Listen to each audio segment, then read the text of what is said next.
Beleza, e aí, Gal? Cara, tudo bom. Fiquei preocupado de não conseguir vir. Não, pois é, né? Você tá com corona, né? Cara, não fala isso, não fala isso. É brincadeira, hein? O cara não tá com corona, ele só tá meio resfriadinho, né? Um pouquinho esses dias. E 12 horas de live ontem também, né? Por aí. Todo dia, pelo menos umas 10, 12, 14, 20. Nossa, 20, 36, 37. Caralho, esse cara é maluco. Caralho, cara, 37 horas. Meu recorde foi 37 horas. Nossa, e você ficou só jogando CS às 37 horas? Cara, foi muita coisa. Na época foi 2018. Foi... Pô, eu ia fazer... Eu quis fazer a live de 24 horas. Aí eu fiz a live de 24 horas. Terminou as 24 horas, eu tava meio num jogo. Aí tava gostando, tava com o pessoal. Falei, vou mais um pouco. Aí quando vi, já tinha dado 26, 28, 30. Caralho! Aí quando chegou em 37, o pessoal falou, mano, vai morrer, né? Lá vai a Record criar mais um caso sensacionalista sobre os games. Não tem mais 18 anos, né, Gal? Ah, mas eu me sinto como. Caralho, aí sim. É o sonho de toda a gente, na verdade, né? Eu tenho um pouco esse sonho também. De ter essa energia toda? E de poder fazer as paradas que eu curto sem restrição, tá ligado? Não é qualquer adulto que tem a liberdade de passar 36. E também não é qualquer adulto que tem a liberdade e ganha uma grana fodida enquanto faz isso, né? O que é incrível, de certa forma. Há 20 anos tu tá no CS, né? Mais de 20 anos, vai fazer agora... Desde 99, desde quando lançou, né? Foi um dos primeiros a encostar no game aqui na época das Lan Houses, quando surgiu o assunto Lan House no Brasil, São Paulo. Foi uma época que foi ali que eu comecei mesmo. Garotão, né? Garotão. É. Igual eu tava te falando aqui antes, eu joguei um pouco de... Mas eu nunca fui bom. Eu gostava de jogar. O lance de estar na Lan House com aqueles amigos lá, porque a gente... tinha uma cultura diferente de se juntar pra jogar. Tá. Hoje é muito online, né? Sim. Não tô dizendo que há um problema nisso, tô dizendo que era diferente. E era muito foda pra mim juntar... A gente pegava de madruga na Lan House, Sim. chamava de Corujão lá no Isso. Rio. Aqui também? Aqui também. Então, aí o cara da Lan House lá cobrava uma grana, pedia uma pizza no meio da madruga, todo mundo comia ali, jogava um negocinho. E, cara, era um momento foda de estar com a galera, né? E eu acho que a mágica daquilo era você chegar na Lan House e interagir com outras pessoas no mesmo... Você nem acreditava, né? Eu acho que a gente carrega isso de ser uma geração que viu os jogos e internet nascer e transita entre o antes dos jogos e agora. Verdade. Né? Então acho que a gente é a única geração que passou por isso. Então pra gente era muito mágico você entrar numa Lan House com 20 PCs e falar, caralho, eu tô jogando com aquele cara e eu faço um negócio... Eu dou um tiro nele, eu levanto e seu lixo, tomo um headshot, HS. Era assim, você não tinha isso, né? Você jogava videogame meio que solo, controle 1, controle 2. Ou na casa do amigo, máximo, Mas assim, era um negócio que você via em um dispositivo, né? Era uma TV. Ah, sim. Né? Esse lance de cada um ter o seu dispositivo pra jogar e se conectar, mano, quando isso aparecer, era quase bruxaria. Né? Cara, eu lembro que eu fiquei viciado e sou viciado até hoje, tá ligado? Foi um vício tão forte na minha infância que pegou, tá ligado? Era o que eu queria fazer. Tipo, de tudo que o meu tempo livre que eu tinha, gastar jogando, pra mim era um tá ligado? Tipo, o que eu vou fazer além disso? Nada na vida é mais legal do que isso. Era o que eu senti. E aí tu transformou o CS no teu trabalho logo cedo também? Ah, foi cedo, porque na época, tudo meio que o universo ele conspira, né? Minha história é meio... Pô, tem coisas que depois que acontece eu falo, caramba, mano, por isso eu vou ligando os pontos, né? A história de ligar muitos pontos. E na época eu jogava bola profissionalmente, jogava no time do colégio, no time do Serete, Corinthians, eu tinha 14 para 15 anos e minha vida era jogar bola, era competir. Então eu no primeiro colegial eu era capitão do time do colégio inteiro. O time do terceiro colegial eu era o capitão. Então eram responsabilidades que eu tinha na época. E aí eu lesionei o tornozelo, luxei o tornozelo. E aí eu tava engessado, e aí um amigo meu virou e falou, pô, tem um negócio lá, Lan House e tal, não jogava muito videogame na época. E o cara falou, Lan House, eu falei, pô, mas Lan House, o que é isso e tal? Ele me levou, e aí eu acho que o grande contato e a grande coisa que eu descobri do Counter-Strike muito cedo era que as sensações que eu tive com o jogo foi muito parecida com as sensações do esporte convencional. Entendi. Então era a rivalidade, a competição, você sobrava um round contra um, você ficava com aquele nervosismo, eu falava, porra, mano, isso aqui é igual qualquer outro esporte. Então, pô, por que não competir nisso? Que foda. E aí, quando eu vi que passou um tempo, tinha time da LAN, Aí tinha campeonato, tinha não sei o que. Eu falei, mano, eu não sou bom no jogo, eu não era bom no jogo. Mas eu falei, eu sou bom em treinar, eu sou bom, eu tenho a mentalidade de atleta. Porque minha infância, minha adolescência, no começo tava isso. Aí eu falei, cara, eu chegava na LAN e falava assim, cara, eu vou entrar no time da LAN, que era Monkey Tatuapé. O Mi, que era o treinador e gerente da LAN, cara, ele é o Sr. Miyagi. É um asiático, mano, amigo meu. Até hoje a gente sai pelo menos 2 vezes por ano. Todo mundo que formou parte desse começo. E aí ele virou pra mim e falou, não, você nunca vai fazer parte do time da LAN. E aí ele virou pra mim e falou duro, daquele jeito, falou, mano, você nunca vai fazer parte do time da LAN, você é ruim. Aí eu virei e falei assim, cara, eu falei assim, mano, eu vou. Ninguém vai falar o que eu posso e não posso fazer. E eu fiquei indo todo dia, até um dia que eles me chamaram, e eu ficava todo dia enchendo o saco. Eu não tinha dinheiro pra jogar também. Então, eu ficava enchendo o saco, alguém levantar o pai no banheiro, pegar alguma coisa, pode jogar esse round? Ou eu ficava assistindo, eu assistia muitos jogadores melhores jogarem.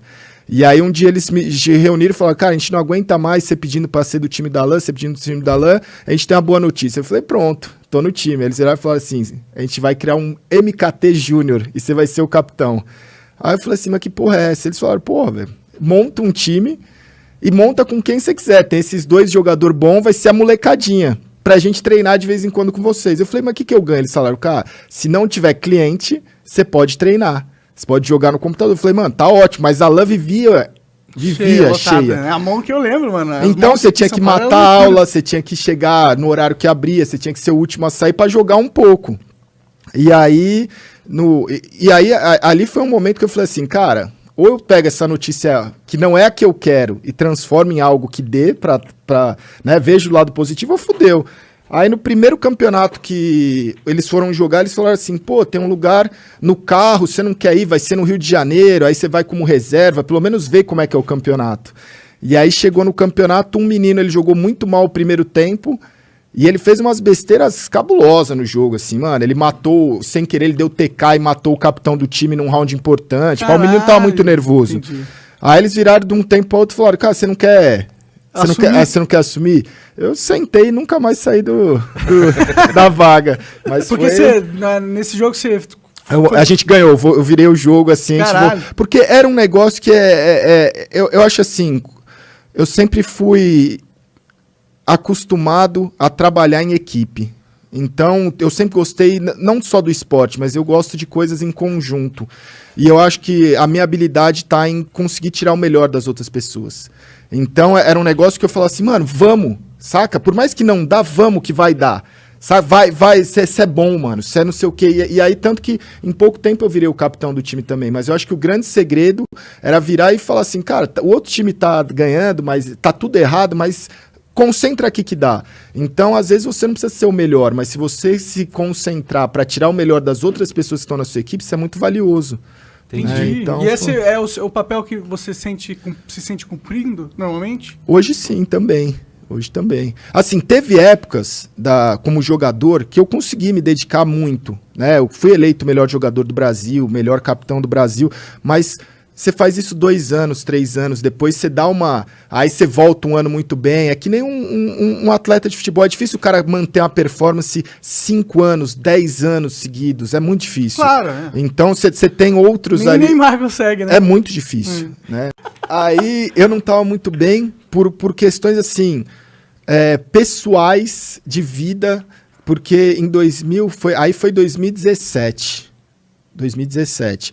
Em 2017 eu comecei a fazer terapia e aí eu comecei a descobrir coisas do meu passado e da minha infância e da minha adolescência, coisas de vida muito pesada. E aí eu comecei até a descobrir assim, falar, pô, por isso que eu tinha raiva, por isso que eu tenho tanta raiva, por isso que... sabe, eu comecei a entender muitas coisas, porque não foi fácil. Quando... um pouquinho assim, né, de família. A minha família é pequena, mas é muito intenso, assim. Eu tive problema. Meus pais se separaram muito novo. Na época que eu comecei a jogar Counter-Strike e que eu competia pra meio que sair de casa, porque eu não queria ver as brigas. Entendi. Eu tava jogando, quando eu consegui meu computador, tinha muita briga em casa. Então eu colocava o fone e jogava Counter-Strike, o pau quebrando. Né, problemas em casa acontecendo, não só do casamento, mas a empresa do meu pai e da família estava desmoronando, falindo.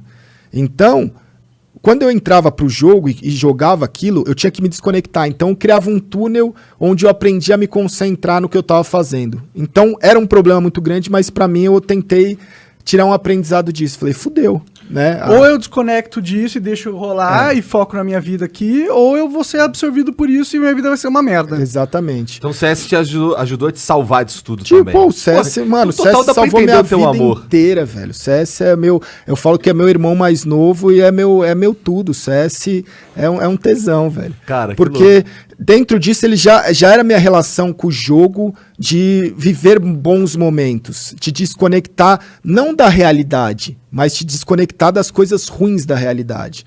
Porque muita gente fala assim, pô, o moleque joga lá e fica vidrado. Muitas vezes você percebe qual é o ambiente que você tá dando pra ele. Quando fala assim, meu filho só quer jogar, meu filho só quer isso, eu paro e penso assim, mano, por que será que seu filho só quer jogar? Deve ter alguma coisa, né? Então, quando eu comecei rolou isso, eu aprendi a me concentrar. Depois passou um tempinho, quando eu fiz 18 anos. Quando eu fiz 18 anos, a minha mãe, ela já estava divorciada do meu pai e queria tirar o nome da empresa que estava meio que falida.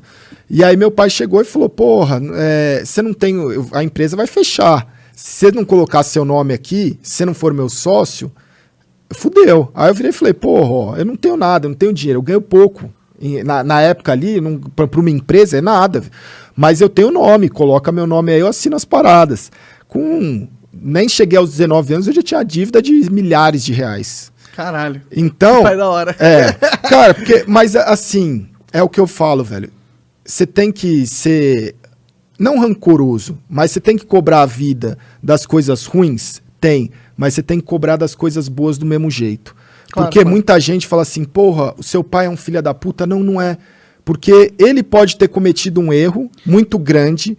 Eu não tenho contato com ninguém da minha família. Ninguém. Mas eu entendo que eu consegui perdoar, mas eu não preciso conviver. São duas coisas diferentes. Sim. As pessoas muitas vezes não entendem essa relação. Eu falo, cara, uma coisa é perdoar, a outra é conviver.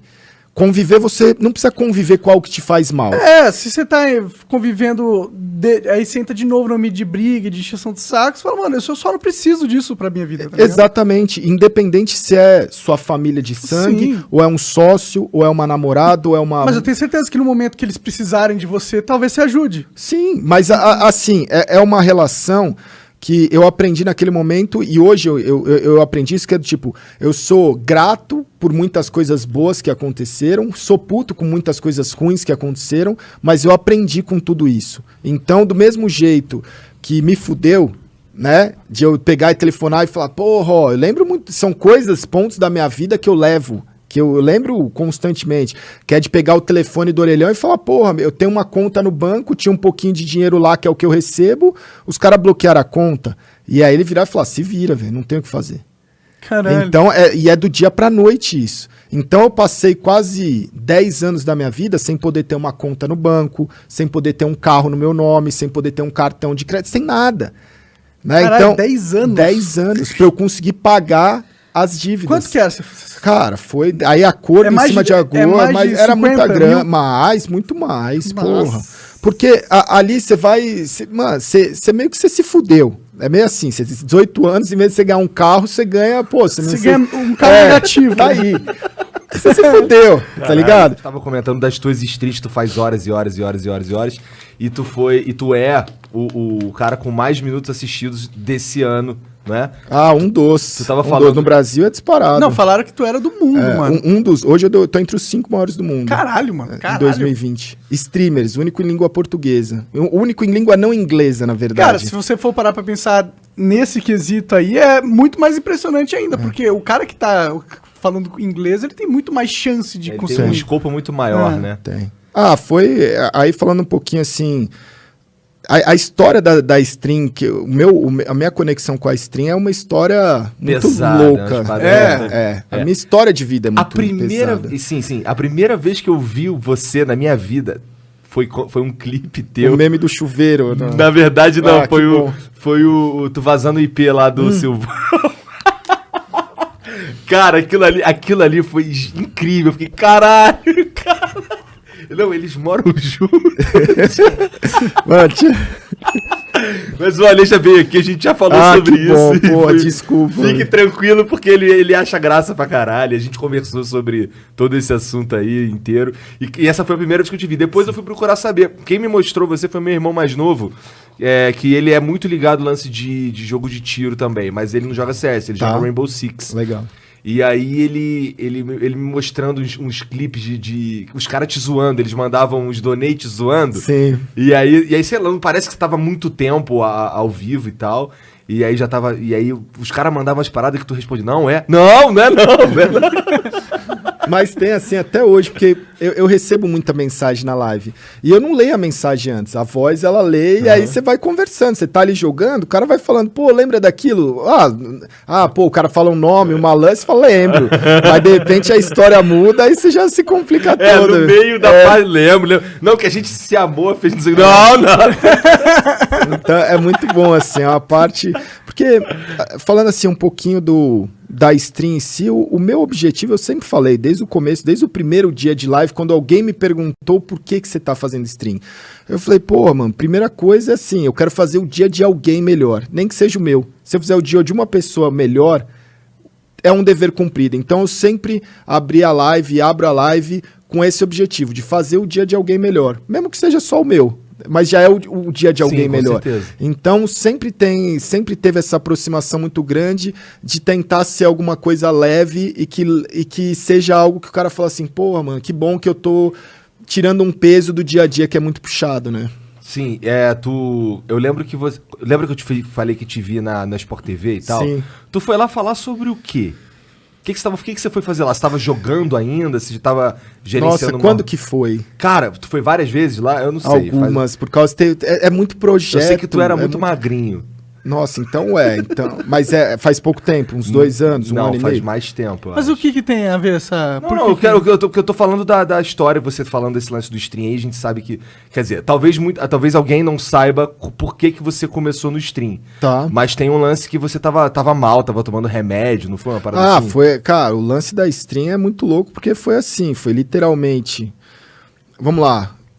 Pra até... localizar as pessoas. Então eu comecei muito cedo como jogador de Counter-Strike e era uma loucura, porque eu tinha 14, 15 anos, 16 anos 15 anos eu comecei a competir, 16 para 17 anos comecei a ter muito resultado.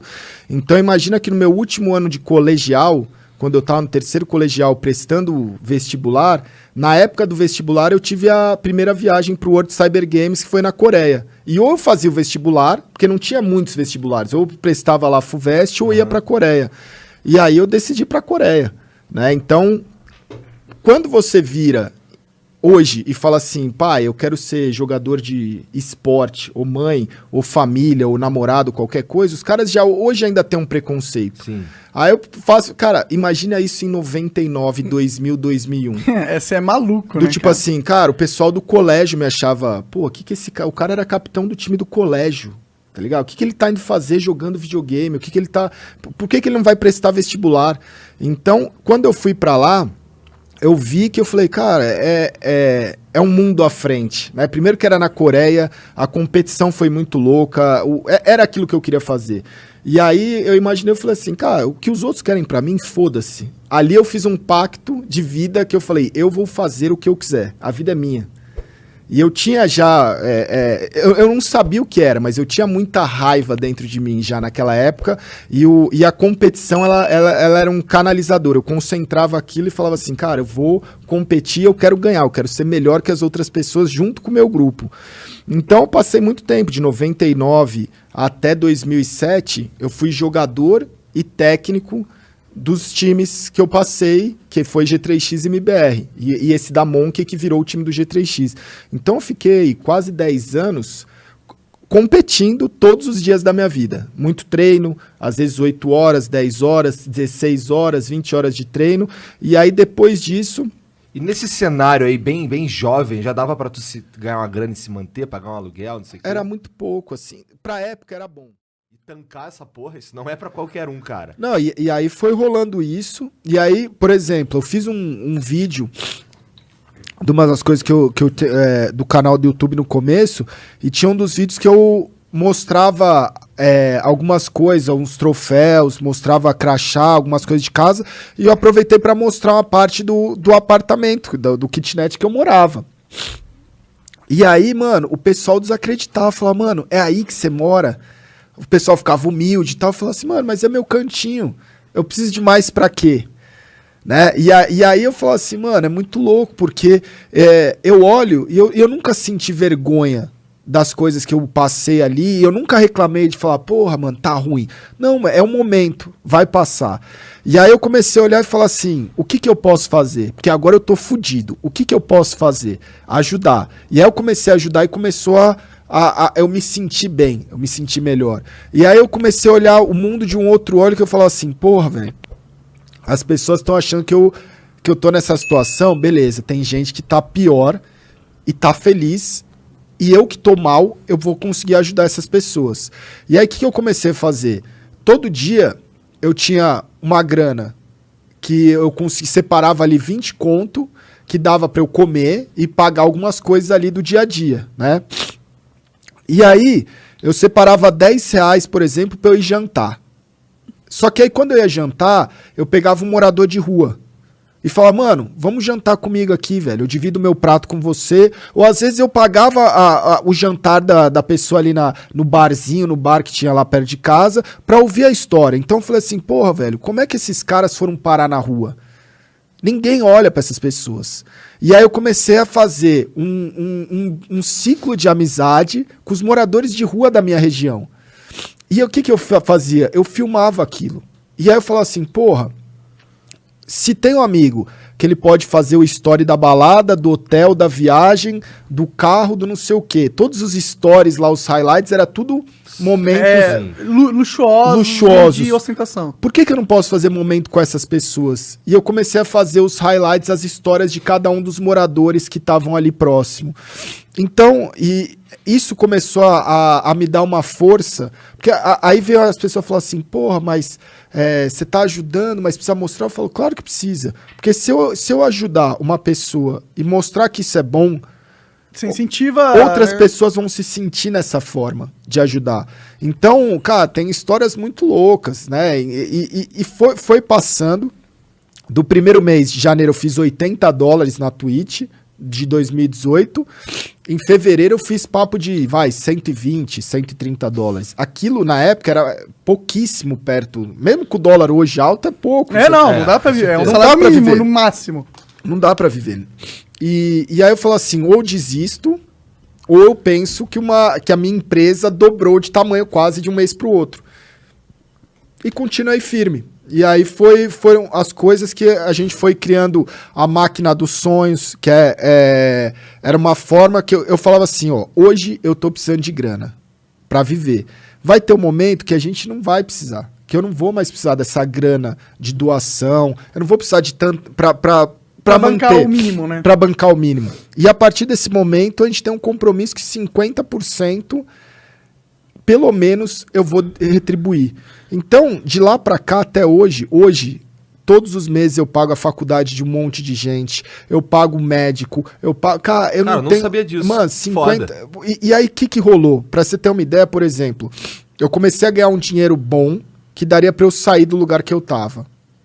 E eu virei e falei, eu quero fazer até o Major, que foi... Eu saí esse ano, eu passei 2018 inteiro nesse lugar, e aí eu mudei, foi esse ano, acho que foi perto de abril desse ano que eu mudei. Ah, sim. Não, do ano passado, 2019. 2019. Perto de abril de 2019 eu mudei. Que foi depois de um Major. E ali eu já tava com números muito grandes, eu já tava com um dinheiro bom, eu já tava vivendo bem, mas eu queria ficar naquele mesmo lugar. Tu deu certo bem rápido também, né? Rápido. Porque, cara, começou a viralizar as coisas, eu comecei a fazer muita coisa, que eu falava assim, mano, você quer ter um canal? Porra, velho, trabalha.